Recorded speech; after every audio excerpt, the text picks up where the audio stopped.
Boy, na-miss po Ay, kita. mabuti naman. Nakakaraos awan ng Diyos, Tuboy. Oo, mahirap pala talaga umarte, no? Yung magkunwari ka. Imagine mo, everyday, live. Oo. Live, without script. At gagawin natin na... Bubuhay I know, I can without imagine. script. Random people, random places. G sa Gedli. Ano ang hindi nyo malilimutan na karanasan? Naku po. Sa Ang G dami. sa Gedli. Bata eh. Talaga Ang yung dami po. nakakatawa o di kayo... Yung extreme ang naging reaction nyo. Yung feeling ko po sa kambal. Ako isa kambal. Anong nangyari? Kasi po, yun po yung parang second week po natin na tayo ni Yorme. Tapos, that time nagbababol ka. Pero nakasuporta po at nanonood sa TV. Tapos, si Betong po yung kasama po ninyo that time. Tapos, may dalawang bata na, actually, hindi nyo naman po talaga... Actually, di namin yun Go, Yorme. nakikita. Meron na kami pinuntahang isang may tindahan. Then natapos na. Tapos, nagsenyas na si Maricel, we still have time. Sabi ko, isa pa tayo. So, lumakad kami. Buti pa kayo, you have still time. Tayo maya-maya lamang 2 minutes na lang. Okay. So, Go. we went to the other store only to find out dalawang bata. So, nahihilang kami. Nahihiya kami.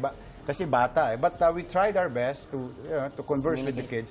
And meron siyang sinabi doon. Along the conversation, may sinabi, basta, wag kayong susuko. Laban lang. Tuloy lang.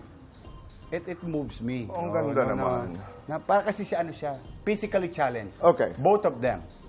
And Basta huwag kayong susuko, laban lang. Walang makakapigil. Walang makakapigil sa inyo. Napakaganda. At walang nakapigil sa iyo dahil kararating mo pa lamang mula sa South Korea where you shot Running Man Philippines Winter Edition. Yes po. Ang dinig ko, lahat yung mga Korean superstars, gusto kang makilala. Ay, naku.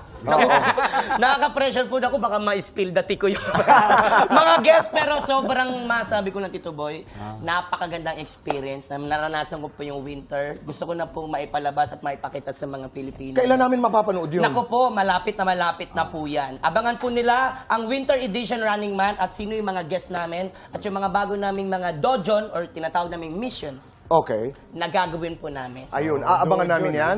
At ngayon pa lamang po, on behalf of Fast Talk at lahat ng inyong mga fans, maraming salamat sa inyong pagpapasaya sa amin.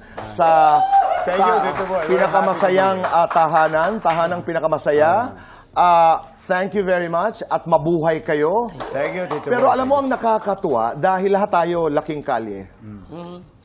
Exactly, Tito Boy. Lahat tayo laking kalye. Ano yung, Isko, ano yung your most memorable moment sa kalye? Nung bata ko? Yes. Yung bata. Siyempre, yung pagka oras na magsasara yung Jollibee, yun ay masayang oras ko ng pagbabasura. Dahil? Dahil yung basura nila ilalabas na. Doon na kami mamimili ng mga tira-tirang Chicken Joy, saka yung burger. Di ba, pagka 10 years old ka, 11 years old ka, hindi ka naman nakakabili. Kaya yung, they call it pagpag, we call it batchoy, no?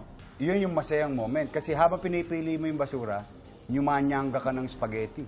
Yun. So, alam mo yung, wow, everyday ginagawa mo yon. Galing. Yun yung parang pribilehiyo ng pagbabasura. I like that, the privilege. Diba? Pribilehiyo. Kasi sarap pribilehiyo ng pagbabasura. Bili mo araw-araw chicken joy ka. Correct. Maga, May spaghetti. May spaghetti. May burger. May burger. Ikaw naman? Actually, similarities po yung sa amin niyo. May pares din po ako, nanggaling din po sa pagbabasura. Yung tatay ko po, actually, ang professional work niya po ay chef. Pero pag madaling araw po siya, nagbabasura at sumasama po sa kanya. That time po, hindi ko po makalimutan sa kalsada, mayroon pong sidecar, Tito Boy. Tapos yung sidecar po namin, punong-puno na Yorme ng tawag nito. Sibak. Sibak. Chickboard. Mga ganyan. Ando po sa taas, natutulog. Siguro mga 5 a.m. Nahulog po ako, Tito Boy. Totoo po ito, true story po. Nahulog po ako, tapos napagkamalan ako ng tatay ko na humps.